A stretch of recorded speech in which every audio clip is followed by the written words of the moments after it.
Chris here, back with a budget offering here from Xiaomi. So normally I'm looking at their mid-range phones mostly and some high-end stuff, but what about the budget ones, right? So this is the Redmi 10 from them.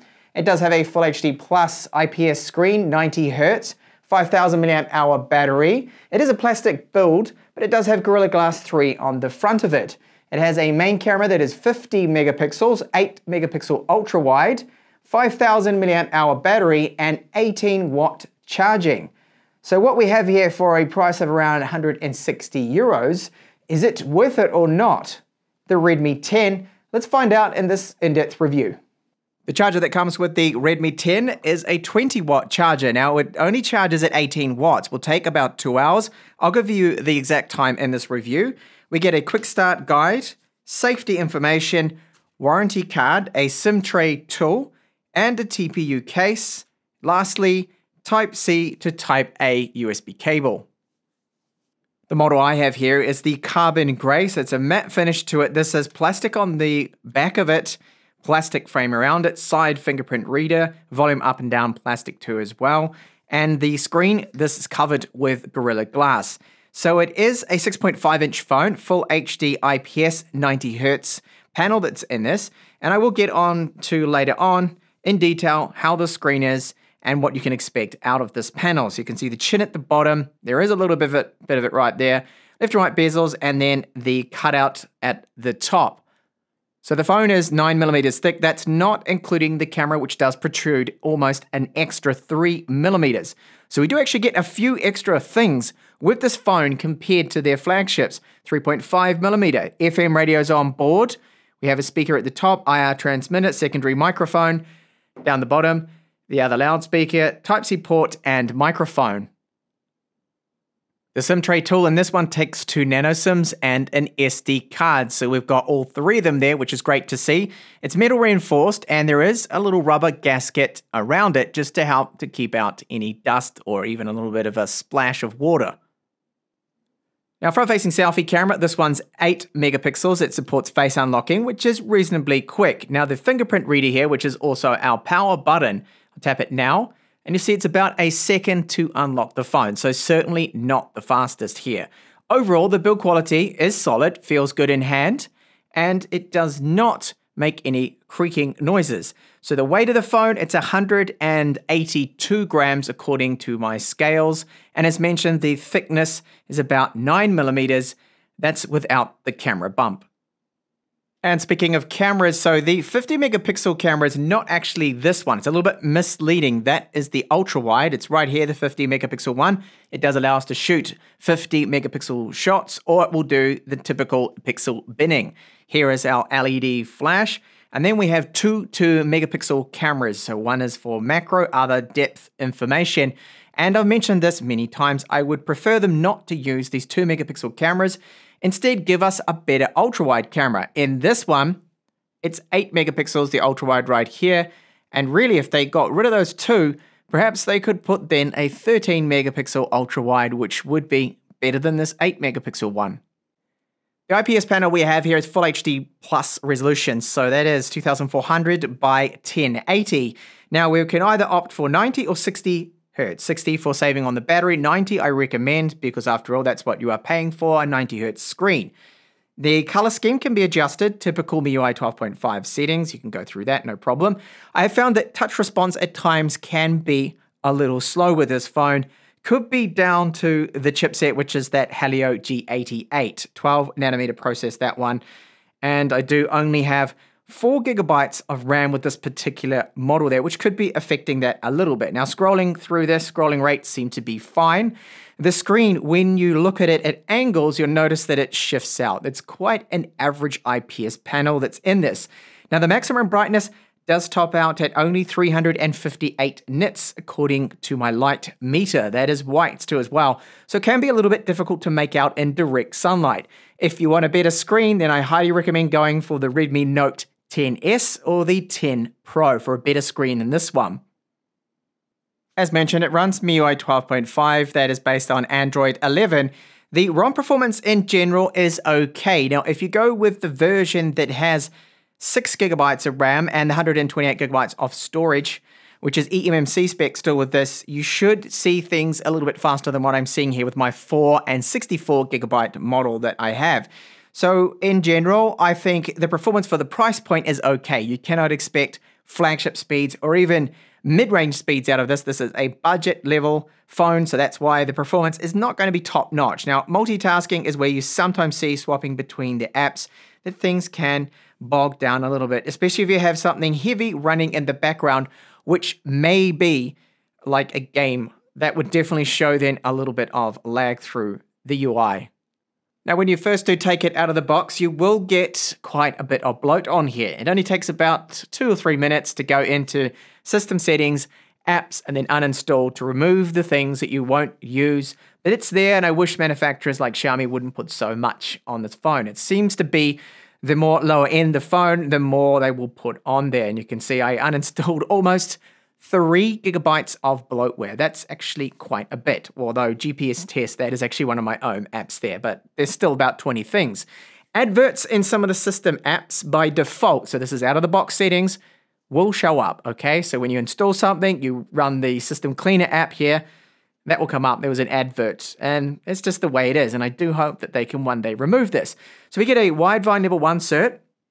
That's actually good to see on a phone like this. However, Amazon Prime Video only runs in standard definition because this is not a white-listed device from Amazon, but Netflix will be in full HD. Camera 2 API support, this is full.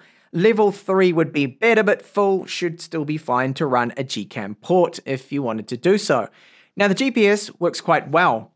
I get a good average signal strength of around 30 normally, and accuracy down to 1 meter, which is better than the Qualcomm chips because this chipset does not have a restriction. It can be as accurate as 1 meter, which is good. And the wireless for the class of chipset, the Helio G88, maximum speeds that I can achieve are 200 megabits per second. This is on wireless 5 spec, okay? So it does not support Wi-Fi 6 spec, Wi-Fi AX. No, not on a phone with this kind of spec, not at this price point. Down at the lower area downstairs, it still performs well, and I'm happy for the results here that I'm getting with the wireless speeds. 4G support too seems to be fine. I'm getting decent speeds, call quality. All of those things that are important, even at this price point, are there, which is good. Now, we just have eMMC 5.1 storage on this, so you won't get amazing speeds.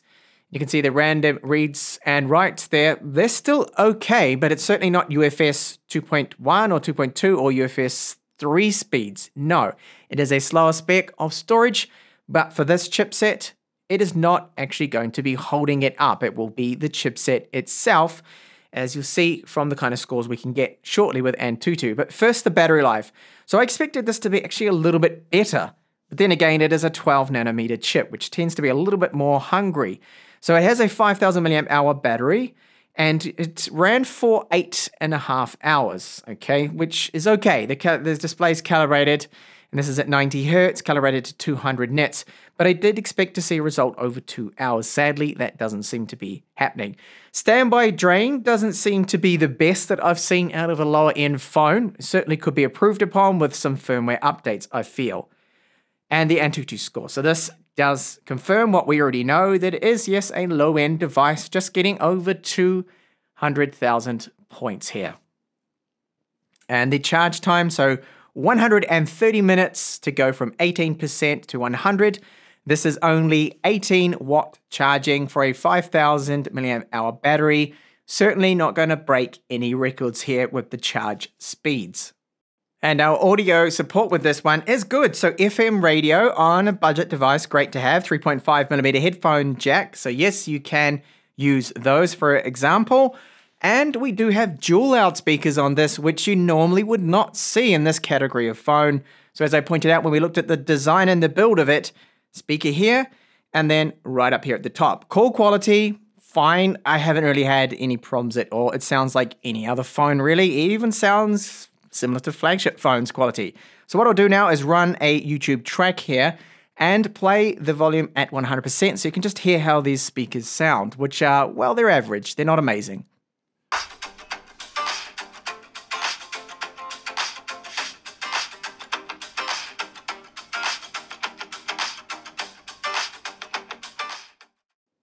Okay, so they do sound a little flat. There's not really much bass in them at all. It's to be expected, really. However, the volume is very good. These are loud dual speakers. And moving on to our gaming performance. So the most demanding game currently on Android is this title here, which is Genshin Impact with a G. And you do see a bit of lag, and I'm going to get frozen. I am frozen right now. Noticeable lag and stutter at times. The good thing is that, yes, it's playable at least, but some people who, well, demand the best performance might be a little bit disappointed that it's not constantly running at 30 frames per second. Noticeable big frame dips here. But the good thing is, well, of course, at least it is playable. So I'm going to test out PUBG now and see how that performs and what settings we can use. Now we do get the ultra frame rate option if you put the settings on the visuals there, that is to balanced or to smooth. So I'm going to keep it on balance, and the ultra frame rate sadly is the max we are going to get here. Let's have a look and see how it runs. So I am down to now the final stages of this game, and I have 7 kills. The thermals have been good. It's just getting slightly warm. Performance has been a constant 45 frames per second. No noticeable lag. There was just someone popping some shots at me before. So there's only 10 players left. And, whoa.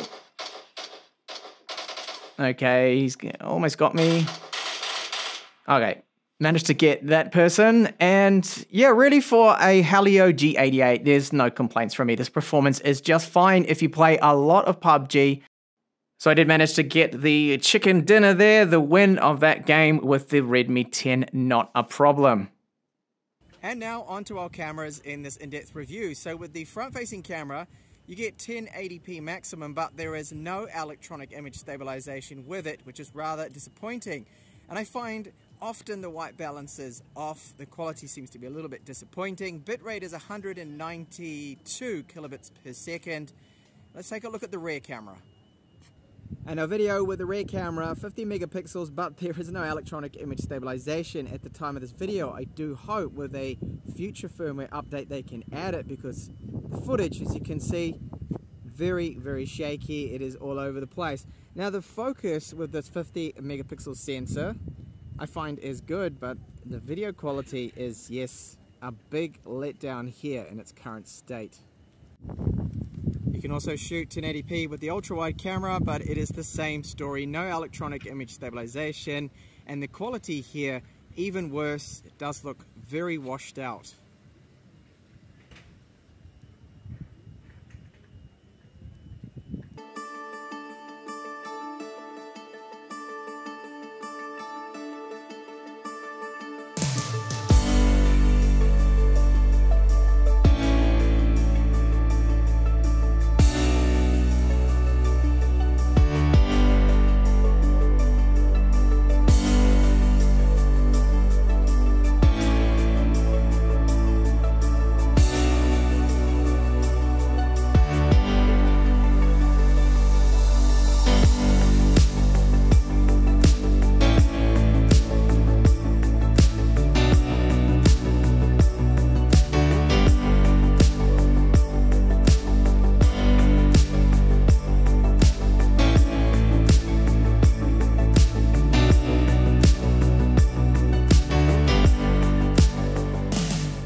Okay, so we can't expect miracles out of a phone at this price point. Still, it is disappointing to see that there's no electronic image stabilization with 1080p video. I hope that Xiaomi can add this with a firmware update. It would be good to see on the rear camera at least. So the main camera takes a good photo. The rest of the cameras, they're not really that amazing. I mean, at least we do have an ultra wide with this particular phone here. And you can take those 50 megapixel shots if you wanted to just capture a little bit more detail if you're going to be cropping into the images. Now the screen, 1080p, it could be a little bit brighter. It is an average IPS screen to me. I've seen a lot of screens over the years. and color shift out a little bit, darker a little bit around where the cutout is. And at the 350 nits, if you use it in direct sunlight, you can still make it out, but it won't be the clearest compared to other phones out there. In the next category up, which is the mid-range phones then. So the dual loudspeakers are loud. That is a good thing there. That's a positive. The build quality, even though it's plastic, it's actually well made, well put together, and there's no creaks when I just give it a bit of a flex there. It does not feel like a cheap phone. Now, fingerprint reader, that's about a second, a little over a second, not super quick. Battery life from the G88, which is 12 nanometer process, the chip, not quite as good as I thought it would be for a 5,000 milliamp hour battery. The charge time is also a little slow there at only 18 watts, which used to be fast a few years ago, but now, of course, is considered slow. We even have 120 watt charging in Xiaomi's top-end phones now. So there we go. That is the full story about the Redmi 10 here. I do recommend you go for the Redmi Note 10S or the Note 10 if you can. Now, I do have reviews and videos of those phones up here now. Thank you so much for watching this video, and I do hope to see you in the next one. Bye for now.